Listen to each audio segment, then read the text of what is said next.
म्हटलं आहे की शांतता निर्माण करण्यासाठी आता तुमची गरज आहे, तुम्ही पुढाकार घ्यावा.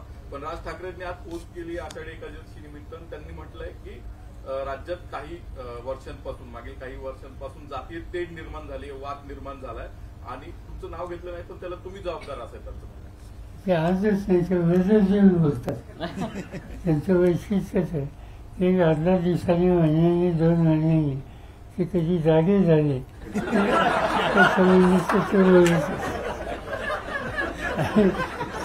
त्याच्यावर साधारणतः ज्याच्या चिफाणी केली त्याचा कॉग्निजन्स वाचक देतात, अशांच्यावर ते चिफणी करतात.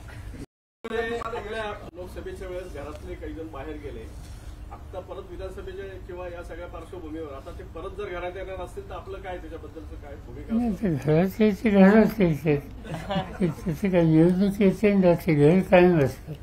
सर, आताच्या लोकसभेमध्ये